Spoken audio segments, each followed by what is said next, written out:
아, 망했다. 잘못 진단받고 오는 경우도 굉장히 많아요. 그걸 또 망했다고 생각을 하게 돼요. 안녕하세요, 드마예요. 오늘은 제목에서 보고 오셨겠지만 웨딩 메이크업에 대한 이야기를 해보려고 합니다. 결혼을 준비하면서 많은 걱정거리들, 고민거리들이 있겠지만 특히 내 마음대로 내가 생각한 대로 흘러가지 않을 수 있는 부분들에 대한 그런 걱정이 되게 많은 것 같아요. 그중 대표적인 게 스튜디오 촬영이 될 것 같고, 이 촬영과 동시에 있는 메이크업, 이것도 내가 내 스스로 내 스타일대로 하는 게 아니라 남의 손에 맡기는 거다 보니까 되게 망하면 어떡하지 하는 그런 고민, 걱정을 많이 하시는 것 같더라고요. 또 결혼식을 한 사람들 이야기를 들어보면 생각보다 메이크업 망했다 라고 하는 사람들이 꽤나 많은 편이에요. 그래서 오늘은 헤어 메이크업 망하는 이유, 그리고 더 잘 받을 수 있는 그런 방법까지 같이 이야기를 해볼게요.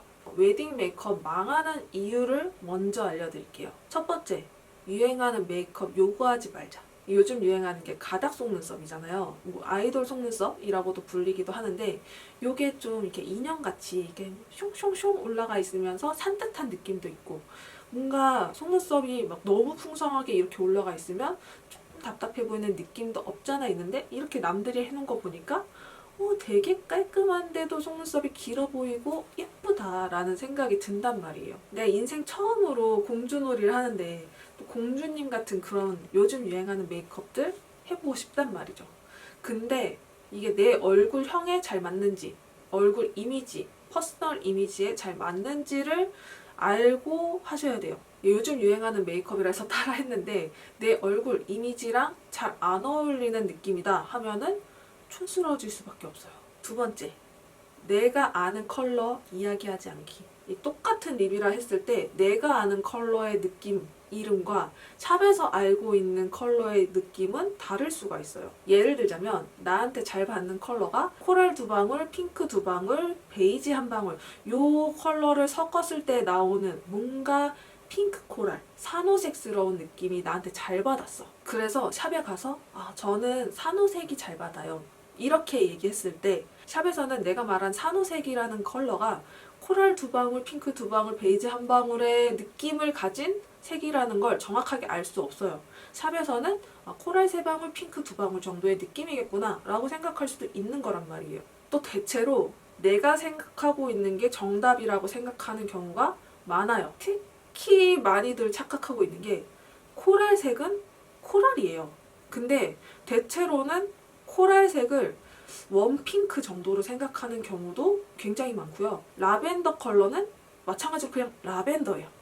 근데 내가 생각했을 때 라벤더는 뭔가 보랏기가 있는 그래도 핑크 느낌이 강한 라벤더라고 생각을 하면서 전 라벤더가 잘 어울려요 라고 하는 경우들이 상당히 많단 말이에요. 이렇게 컬러 소통의 문제로 메이크업 자체가 너무 촌스러워지는 경우가 굉장히 많아요. 이 샵에서는 조명이 이렇게 나를 다 쬐고 있어서 컬러가 정확하게 잘 보여지는 느낌이 안 들거든요. 그래서 괜찮아 보였다가 막상 샵에서 딱 나오자마자 망했다. 세 번째, 퍼스널 컬러 이야기하지 말자. 퍼스널 컬러를 잘못 알고 있는 경우가 상당히 많아요. 또 요즘 퍼스널 컬러 업체가 되게 우후죽순 엄청 많이 생기면서 잘못 진단받고 오는 경우도 굉장히 많아요. 저도 일 때문에 퍼스널 컬러를 한 8군데에서는 받아본 사람으로서 정말 다 다르게 나왔거든요. 그래서 보통 갔을 때 그냥 무표정으로 딱 가면은 고객님 이미지는 좀 시크한 느낌이 잘 어울리시는 것 같아서 이제 탁 천을 대보면서 진단하고 가을 웜이 맞으시네요, 이렇게 진단하는 업체도 있었고, 이제 진단받으러 가기 전에 사전에 이제 어떤 옷을 잘 입는지, 어떤 스타일을 좋아하는지 질문을 쭉 보내달라고 하는 업체들도 있었어요. 그런 데서는 뭐 이런 밝은 느낌, 산뜻한 느낌, 귀여운 느낌을 좋아하시니까 이제 진단하고 나서 그럼 웜이세요, 이렇게 하는 업체도 되게 많았어요. 제가 여름 쿨톤 라이트, 특히 노란 쿨톤이다 라고 제대로 진단한 곳은 그 중에 딱 2군데밖에 없었어요. 그래서 이 2군데와 다른 곳들의 차이점은, 여기는 국가 기사 자격증, 정말 따기 어려운 자격증을 가지고 있는 샵들이었고, 여기는 그냥 민간 자격증을 가지고 있는 샵들이었다라는 차이점이 있었습니다. 아무튼 내가 돈 내고 퍼스널 컬러 진단을 했기 때문에 이건 정확할 것이다 라고 생각할 수 있지만 아닐 수도 있다는 점. 네 번째, 진짜 실력이 없는 것도 있긴 있다. 여기서 제가 말하는 실력이라는 건 메이크업적인 스킬이 떨어진다는 절대 아니에요. 어느 샵에 가도 메이크업적인 스킬은 당연히 괜찮아요. 그래서 메이크업을 눈, 코, 입 따로 보면 예뻐.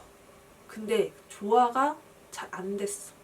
그런 게 이제 망했다라는 느낌을 주는 요소 중에 하나죠. 특히 이제 실력은 다들 좋은데 이 컬러에 대한 감각 자체는 이게 타고나는 게 90%다. 이런 컬러 감각, 컬러 배치에 대한 능력 이런 것들이 어쩔 수 없이 떨어지는 사람들이 있긴 있다. 그럼 어떻게 해야 메이크업을 잘 안 망하고 받을 수 있을까? 이 부분에 대해서 이야기를 해볼게요. 첫 번째, 내 사진을 보여주자. 이게 상당히 중요한데 평소에 내가 찍는 셀카나 메이크업이 잘 드러나는 사진 혹은 내 옷 스타일링이나 내 표정이 잘 드러나는 사진들을 좀 보여주는 게 생각보다 많은 도움이 됩니다. 대체로 메이크업샵에 가서 이른 시간이잖아. 너무 힘들어. 그래서 가서 이렇게 그냥 표정도 없이 이러고 꾸벅꾸벅 졸고 있다 보면 이 사람이 표정이 없어져요. 뭔가 기분이 잡쳐있는 느낌이라던가 상당히 그냥 피곤하구나 혹은 굳어있구나 이런 느낌이 굉장히 많이 들어요. 이 샵에서는 내 이미지를 보고 내 이미지에 어울릴 법한 그런 메이크업을 좀 찾아가면서 메이크업을 하게 되는데 특히 저는 무표정으로 있을 때 상당히 말 걸기 어려운 뭔가 되게 시크하고 딱딱하고 말 붙이면 안 되겠다 이런 느낌이 드는 이미지거든요. 또 키가 크다 보니까 엄청 성숙하다 그런 시크하고 도도한 느낌이 더 잘 어울릴 것이다 라고 생각들을 하시더라고요. 내가 생각하는 평소 내 스타일링은 조금 더 어려 보이는 좀 산뜻한 느낌의 스타일링을 좋아하는데 막상 그런 전문가들이 실제로 메이크업을 해주거나 스타일링을 했을 때 내 나이보다 좀 더 들어 보이는 성공한 도시 여자 그런 느낌으로 스타일링을 하는 경우들이 굉장히 많아요. 그렇게 스타일링을 받으면 평소 내 모습이 아닌 요 느낌에 대한 이질감이 상당히 크게 생기고 그걸 또 망했다고 생각을 하게 돼요. 그래서 메이크업을 받으면서 저는 무조건 내 표정이 좀 잘 드러나는 느낌으로 좀 웃으면서 이야기를 하는 편이에요. 평소에도 잘 웃는 편이라서. 간혹 가다가 유명한 뭐 블로거나 인플루언서들 뭐 이런 잘 꾸미고 있는 티를 내야지 메이크업을 잘 해준다. 뭐 이런 글도 올라오는 걸 심심치 않게 보는데 아닙니다. 물론 100만 유튜버다. 신경 쓰일 수밖에 없지.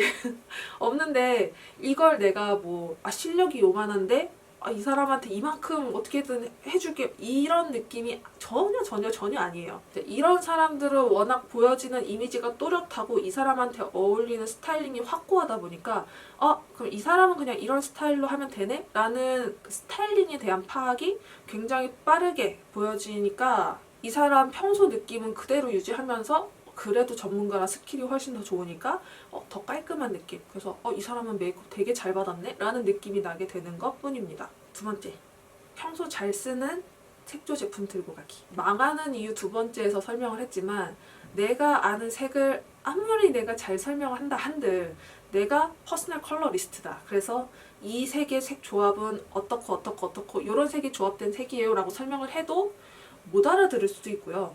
보통은 내 설명이 온전치 않은 경우가 훨씬 더 많아요. 그래서 색이라는 게 그냥 빨주노 초파넘버 무지개색 뭐 이렇게 단순한 원색 이런 게 아니고서야 이 색을 눈으로 딱 보여주기 전까지는 이 색을 이해하기가 쉽지가 않아요. 특히 메이크업의 분위기를 좀 좌지우지할 수 있는 블러셔나 립 정말 어떤 제품을 썼느냐에 따라서 메이크업 느낌이 확 달라질 수 있기 때문에 평소 내가 사용하는 그리고 내가 정말 좋아하고 잘 어울리는 제품이 있다면 그건 들고 가시는 게 좋습니다. 평소에 이런 컬러를 써요 라고 보여주시고 이런 느낌으로 뭐 다른 제품 사용해 주셔도 괜찮아요. 이런 식으로 받아보시는 건 괜찮은데 뭐 저는 쿨톤인데 핑크색 발라주세요 이렇게 하면은 어떤 핑크가 올라올지 모른다는 거죠. 세 번째, 메이크업보다 헤어가 중요하다. 이게 갑자기 뭔 소린가 싶을 수도 있는데 메이크업을 아무리 잘해놔도 헤어가 촌스러우면 촌스러워요.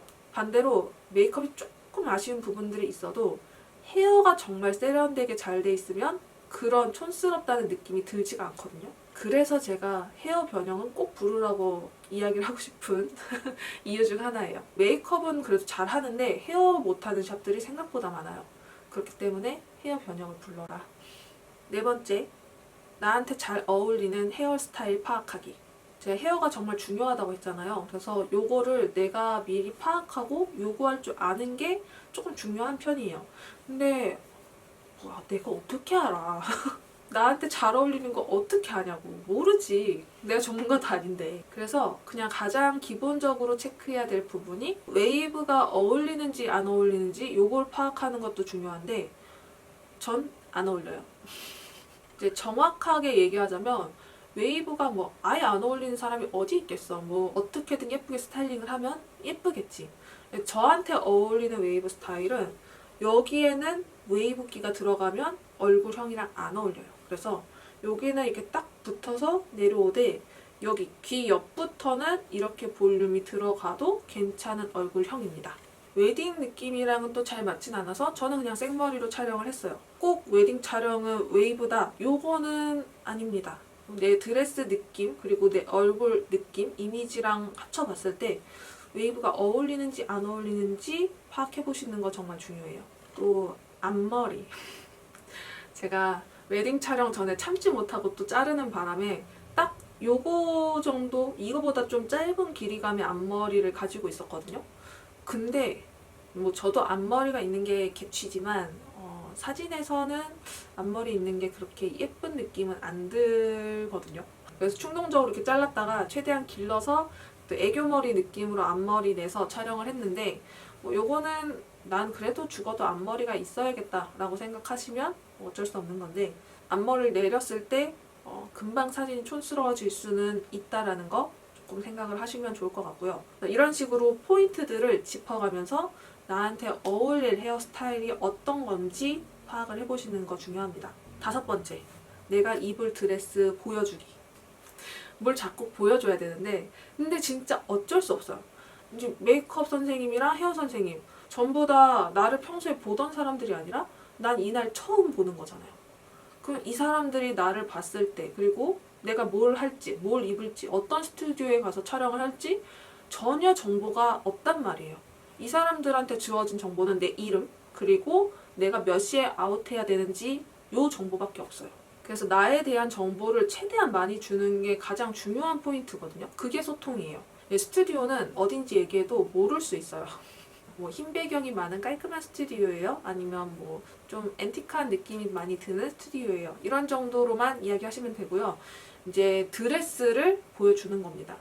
이 드레스, 내가 입을 드레스가 어떤 드레스인지, 그리고 내 이미지를 딱 봤을 때 이런 것들을 종합해서 이제 메이크업을 해주세요 라고 하는 거죠. 그래서 저는 어떤 식으로 대화를 했냐면요, 사진 보여주면서 제 드레스는 이런 드레스고 이제 저는 웨이브가 좀 잘 안 어울리는 머리라서 그냥 끝에 C컬만 넣고 아웃할게요. 앞머리는 지금 요만큼 오는 길이감인데 이거 앞머리를 어떻게 없애는 게 좋을까요? 근데 전 앞머리 있는 게 조금 좋기도 한데 앞머리 있는 게 또 사진에서 안 깔끔하니까 어떻게 해야 될지 모르겠어요. 어떻게 할까요? 이렇게 질문을 했어요. 이제 샵에서 보통 물어보는 게 헤어 변형은 부르셨나요? 를 물어봅니다. 왜냐면 헤어 변형을 불렀냐 안 불렀냐에 따라서 조금 나가는 스타일이 달라지긴 해요. 그래서 그러면 앞머리는 이렇게 가닥가닥 해가지고 고정시켜 놓는데 헤어 변형 부르셨으니까 좀 덜 고정시켜 놓을게요. 거기서 해주실 거니까. 그래서 이런 식으로 좀 대화를 이어나가면서 내 헤어스타일에 대한 상담과 스타일링을 동시에 하는 겁니다. 여섯 번째, 모든 대화는 질문형으로. 이제 헤어 메이크업을 받다 보면 좀 아쉬운 부분들이 자꾸 보여. 이걸 말할까 말까 하다가 이제 선생님 저 애교살 더 그려주세요. 선생님 저 턱 더 깎아주세요. 선생님 여기도 더 채워주세요. 이런 식으로 뭐뭐 해주세요 라는 요구사항으로 대화를 하게 돼요. 근데 모든 질문은 질문형으로 가세요. 선생님 여기 애교살 더 넣으면 이상할까요? 의견을 물어보는 거죠. 선생님 여기 턱 쉐이딩 더 넣으면 너무 까매 보일까요? 의견을 물어보는 거죠. 물음표 물어보는 거죠. 이렇게 하면 안 어울릴까요? 이것보다 더 좋은 방식이 있을까요? 선생님은 어떻게 생각하세요? 라고 질문형으로 항상 대화를 하는 겁니다. 이렇게 질문형으로 대화했을 때 물론 질문이 이렇게 많아 그냥 받는 대로 하지 이렇게 하는 사람도 있을 수는 있겠죠. 있을 수는 있는데 이렇게 그냥 웃는 얼굴로 질문을 했을 때 그래도 대부분의 분들은 한 번이라도 내 얼굴을 더 보고 이야기를 해줄 거예요. 이 눈은 그래도 가닥 속눈썹 하면은 너무 속눈썹만 보일 것 같은 눈이에요. 라던가 지금 쉐이딩 여기서 더 넣으면은 사진에서는 좀 얼룩져 보여요. 이런 식. 아니면 뭐 여기까지 대답은 안 하더라도 뭐 그냥 쉐이딩 여기서 더 넣으면 안 돼요? 라고라도 얘기를 해줄 거란 말이에요. 평소 그냥 선생님이 하던 스타일 그런 느낌대로 기계적으로 그냥 하고 물론 나의 얼굴에 대한 보완점을 찾아서 메이크업을 하긴 하지만 그래도 그냥 처음 툭 봤을 때 그 이미지로 메이크업 하는 것과 내가 웃으면서 대화를 하면서 조금 더 내적 친밀감이 생겼을 때 질문을 한 번 더 해서 내 얼굴을 분석을 하고 한 번 더 다시 메이크업을 하는 것과 다른 결과물이 나올 수 있어요. 이렇게 이야기를 했을 때 내가 내 돈 내고 아침부터 메이크업 받으러 와가지고 친절하기까지 해야 돼? 라고 생각하실 수도 있죠. 그럴 수 있어. 그런 생각이 들면 그냥 뭐 그런 질문을 하실 필요도 없고 그냥 받으시면 됩니다. 기본적인 메이크업은 당연히 하는 분들이니까 기본적인 메이크업은 나올 거예요. 근데 아셔야 되는 건 웨딩에 대한 모든 것들이 정말 기계가 하는 게 단 하나도 없죠. 정말 다 사람이 이 사람 정말 모든 사람이 모여서 만들어내는 그냥 결과물, 창작물 같은 거예요. 이게 사람이 하는 일이다 보니까 내 말투 하나, 내 말 한마디에 대접이 달라질 수 있다 라고 생각을 하시면 더 좋을 것 같아요. 제가 얼마 전에 올렸던 발렌타인데이 나홀로 캉스 그 영상에서 친구 웨딩 촬영에 따라갔었는데 이 친구도 평소에 되게 좀 귀엽고 예쁜 말투를 쓰는 친구고 저도 그렇고 같이 간 친구도 그렇고 되게 플래너님도 그렇고 되게 이 분위기, 촬영장 분위기를 되게 좀 많이 띄우는 느낌. 저거 그렇지 않아? 이러면서 되게 그런 느낌, 분위기가 좋게 화기애애하게 촬영을 했었거든요. 이 친구가 원래 3시간짜리 세미 촬영이었는데 5시간 넘게 거의 정규보다 더 많은 스타일링, 더 많은 포즈, 더 많은 느낌으로 엄청 다양하게 촬영을 했어요. 근데 이런 촬영장을 좀 많이 다녀보면서 확실히 내가 그들을 좀 존중하고 대접하는 만큼 그 느낌은 나한테도 당연히 되돌아온다는 걸 되게 많이 느껴요. 질문형으로 이야기하자 이 부분이 꼭 뭐 질문형으로 이야기를 해라 라는 건 아니에요. 지금 내 돈 받고 일하는 거니까 돈값만큼 해 이런 느낌으로 뭔가 이거 해주세요, 이것도 해주세요, 저것도 해주세요 이런 식으로 이야기를 했을 때 좋은 결과가 나오기는 어렵다. 이렇게 헤어 메이크업 잘 받는 방법에 대해서 이야기를 했는데 모든 아티스트들이 기본적인 스킬, 기본적인 소양은 갖추고 있기 때문에 스킬적으로 못한다 이런 부분들은 거의 없어요. 다만 내가 생각하는 나한테 잘 어울리는 듯한 이미지와 그들이 나를 봤을 때 잘 어울릴 것 같은 이미지가 다르기 때문에 이 다른 부분을 좀 소통, 대화로 좁혀 나가는 게 좀 중요하다. 오늘도 이야기가 좀 길어졌는데 메이크업 중요하지만 헤어가 더 중요하다. 저는 정말 헤어 변형은 꼭 불렀으면 좋겠다 라고 이야기를 드리고 싶고요. 헤어 변형에 대한 이야기 혹은 헤어 변형 업체를 고르는 기준 이런 것들도 다음 영상으로 가져와 볼게요. 그럼 안녕.